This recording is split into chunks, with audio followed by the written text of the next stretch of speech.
जातिगत जनगणना क्या होती है? ये जातिगत जनगणना, क्या इसके फ़ायदे आपको मिलेंगे और क्या इसके कॉन्सिक्वेंसेस मतलब नुकसान देखने के लिए मिलेंगे, और कैसे हम कह सकते हैं इस जातिगत जनगणना के माध्यम से हम लोगों का भला कर सकते हैं।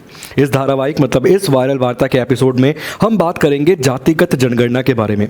जैसे कि खबरों के माध्यम से आपको पता चल ही गया होगा कि देश के अंदर जो अगली सेंसस मतलब नेक्स्ट जनगणना करवाई जाएगी उसमें एक और चीज़ को ऐड किया गया है।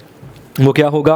वो होगी आपकी जाति। मतलब बेसिकली हम यहाँ पर कास्ट के बेसिस पर सेंसस को कंडक्ट करवाने वाले हैं। ठीक है, एक एक करके पॉइंट टू पॉइंट समझेंगे कि पहली बार सेंसस कब कंडक्ट करवाई गई थी, जातिगत जनगणना के बेनिफिट आपको क्या देखने के लिए मिलते हैं और क्या इसके कोई कॉन्सिक्वेंसेस भी होंगे, क्या इसका कोई नुकसान भी हो सकता है। तो इस एपिसोड में हम बात करेंगे कंप्लीट जातिगत जनगणना के बारे में। तो चलिए पॉइंट टू पॉइंट डिस्कस करते हैं। अगर हम बात करें भारत में सबसे पहली बार जो सेंसस कंडक्ट करवाई गई थी, जनगणना करवाई गई थी, वो करवाई गई थी 1872 में, 1872 में, जो कि मेयो के द्वारा करवाई गई थी, जो उस समय का वायसराय था। मगर वो जनगणना सही तरीके से हुई नहीं थी, जिसके चलते नेक्स्ट अगर आप देखेंगे और प्रॉपर अगर आप देखेंगे तो 1881 के अंदर जनगणना करवाई गई और तब से ही भारत के अंदर प्रति 10 वर्ष में जनगणना करवाई जाती है। तो जब हम प्रॉपर काउंट करते हैं ना, तो पहली जनगणना कौन सी होती है? 1881 वाली, 1881 वाली। और उस समय भारत का वायसराय कौन था? तो वो था रिपन। ठीक है, चलिए देखते हैं जाति आधारित जनगणना क्या है। जाति आधारित जनगणना में देश की जनसंख्या को उनकी जातियों के आधार पर वर्गीकृत किया जाता है। विशेष रूप से अन्य पिछड़ा वर्ग, ओबीसी, अनुसूचित जाति, अनुसूचित जनजाति के संदर्भ में सामान्य जनगणना में केवल एससी और एसटी की जानकारी दी जाती है, लेकिन ओबीसी की नहीं दी जाती। मगर इस बार जो जाति आधारित जनगणना कराई जाएगी ना, उसमें आप देखेंगे कि ओबीसी के बारे में भी आपको देखने के लिए मिलेगा। ठीक है, तो एक तो पॉइंट समझ आ गया कि जातिगत जनगणना होती क्या है, जिसमें बेसिकली ओबीसी, एससी, एसटी आप तीनों को ही कैलकुलेट करोगे, तीनों के ही बारे में प्रॉपर बताओगे, प्रॉपर डाटा साझा करोगे, उसे हम कह रहे हैं जातिगत या जाति आधारित जनगणना। ठीक है, चलिए नेक्स्ट पॉइंट आपके सामने है, ऐतिहासिक पृष्ठभूमि देखते हैं इसकी। वर्ष 1931 में जनगणना आखिरी बार, मतलब बेसिकली जो जातिगत जनगणना है ना उसके बारे में देख रहे हैं, तो वर्ष 1931 में जनगणना आखिरी बार जब भारत में सभी जातियों की विस्तृत जानकारी ली गई थी, मतलब कंप्लीट जो हमारे देश में जाति थी ना उनकी विस्तृत जानकारी जो ली गई थी लास्ट, वो 1931 में ली गई थी। 1947 के बाद, स्वतंत्रता के बाद, केवल एससी और एसटी जातियों की ही जानकारी जो है वो एकत्रित की जाती थी। और मंडल कमीशन अगर आप देखेंगे वर्ष 1980 में, तो 1931 के ही जो सेंसस थी जिसमें आप देखते हैं जाति आधारित जनगणना करवाई गई थी या बेसिकली डाटा साझा किया गया था, उसके ही आधार पे 27% जो आरक्षण है ओबीसी को दिया गया था। यह मंडल कमीशन में सिफारिश में आपको देखने के लिए मिलेगा। ठीक है, आगे देखते हैं। अगर 2011 की जनगणना की हम बात करें तो 2011 की जनगणना में ओबीसी सहित जातीय डाटा एकत्रित तो किया गया था। मतलब जो 2011 में लास्ट सेंसस कंडक्ट करवाई गई थी, उस सेंसस के अंदर हमने ओबीसी का डाटा एकत्र तो किया था, मगर उसे साझा नहीं किया था। कभी भी उस डाटा को पब्लिक नहीं किया गया, उस डाटा को पब्लिकली बताया नहीं गया कि वो क्या डाटा है। ठीक है, क्लियर।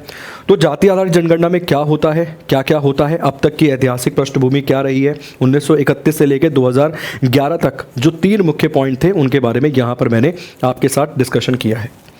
आगे चलते हैं। हालिया घटनाक्रम अगर आप देखेंगे तो हालिया घटनाक्रम में जो विपक्ष के नेता हैं राहुल गांधी जी, वो लंबे समय से ये मांग कर रहे थे कि भाई देश के अंदर जाति आधारित जनगणना होनी चाहिए। ठीक है, और भारत में कई सारे स्टेट, जिसमें पहला स्टेट आपको देखने के लिए मिलता है बिहार। बिहार ने एक जातिगत सर्वेक्षण करवाया, मतलब सर्वे करवाया, और उस सर्वे को उसने बेसिकली जातिगत सर्वेक्षण का यहाँ पे नाम भी दिया। तो बिहार सरकार ने स्वतंत्र रूप से जाति आधारित सर्वे करवाया, जिसका डाटा 2023 में सार्वजनिक किया भी गया।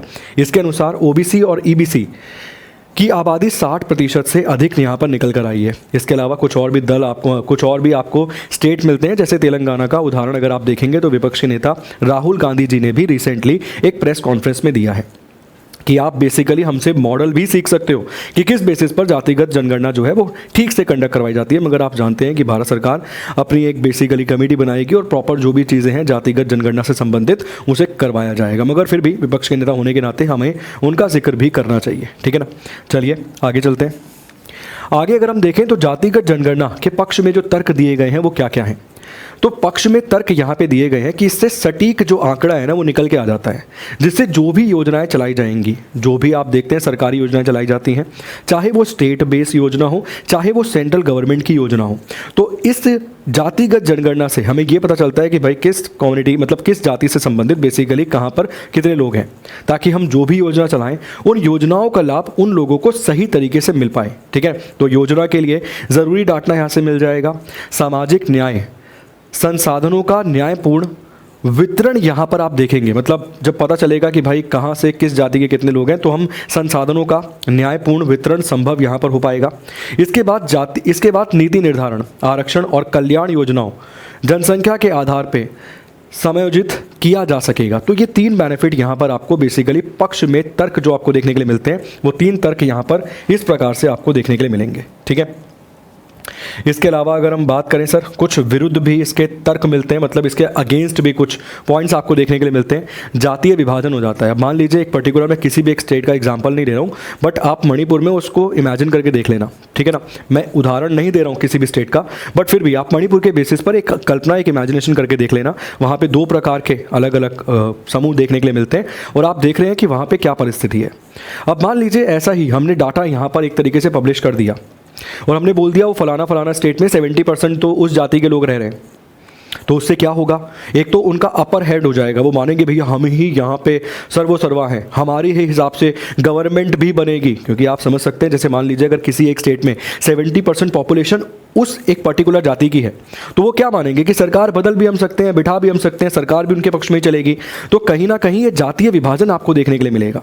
ठीक है, तो ये कहीं ना कहीं एक कॉन्सिक्वेंसेस आपको नजर आता है इसके विरुद्ध, मतलब जातिगत जनगणना के विरुद्ध यहाँ पे तर्क आपको बताए गए हैं। ठीक है, इसके अलावा डेटा की जटिलता, हजारों उपजातियों का वर्गीकृत करना मुश्किल है। आप जानते हैं कि हमारी जाति फिर उपजाति इस तरीके से मिलता है। इसके अलावा राजनीतिक दुरुपयोग आपको होते हुए नजर आएगा, जो कि मैंने पहले ही समझा दिया। और बहुत सीरियसली आप मान के चलिए सर कि अगेंस्ट भी हैं और पक्ष में भी हैं, दोनों ही फेवर में। और मगर मैं यहाँ पे एक वायरल वार्ता शो आपके साथ लेके आया हूँ, उसमें मैं न्यूट्रल रहूँगा, तो आप जज खुद कर सकते हैं। और मैं चाहूँगा भी कि आप कमेंट बॉक्स में कमेंट करके जज करना कि भाई क्या आपको लगता है कि जातिगत जनगणना कराने से बेनिफिट होगा, या फिर ये जातिगत जनगणना कराने से किसी प्रकार के कॉन्सिक्वेंसेस मतलब नुकसान यहाँ पर देखने के लिए मिल सकते हैं। ठीक है, चलिए जी। इसके अलावा अगर हम बात करें संवैधानिक और कानूनी पहलुओं के बारे में, तो ये 2 पहलू आपको मिल जाएंगे। भारत के संविधान में जाति जनगणना पर कोई रोक नहीं है, मतलब इंडिया का कॉन्स्टिट्यूशन हमें जाति जनगणना कराने से रोकता नहीं है, लेकिन इसे सावधानी पूर्वक और गोपनीयता बनाए रखते हुए करना चाहिए, किया जाना चाहिए। सुप्रीम कोर्ट ने भी नीति निर्माण के लिए डेटा आधारित निर्णयों की वकालता यहाँ पे की है, मतलब वकालत यहाँ पे की है। सुप्रीम कोर्ट भी कहता है कि भाई जो भी आपको बेसिकली डाटा जो है आपके पास होना चाहिए, ताकि आप नीति निर्माण में उसकी एक भूमिका निभा सकें। ठीक है ना, जो भी आपको बेसिकली देश के अंदर नीति बनानी है, अगर आपके पास एक डाटा होगा तो उसके बेसिस पर आप पॉलिसीज़ जो है वो क्रिएट कर पाएंगे। ठीक है, तो ये था जातिगत जनगणना के संबंध में जो पॉइंट्स बन सकते थे, चाहे वो पक्ष में हो चाहे वो विपक्ष में हो। मैंने दोनों ही पॉइंट एकदम न्यूट्रल तरीके से आपके सामने रखने का प्रयास किया है। मैं फिर भी अंत में यही कहूँगा, मैं चाहूँगा कि आप कमेंट बॉक्स में कमेंट करके अपनी राय ज़रूर दें, और इसी प्रकार से जो भी मुद्दे करंट अफेयर की न्यूज़ में होते हैं उनको कवर करने के लिए बने रहिए हमारे साथ SSC उत्कर्ष चैनल पर। Thank you so much. God bless you.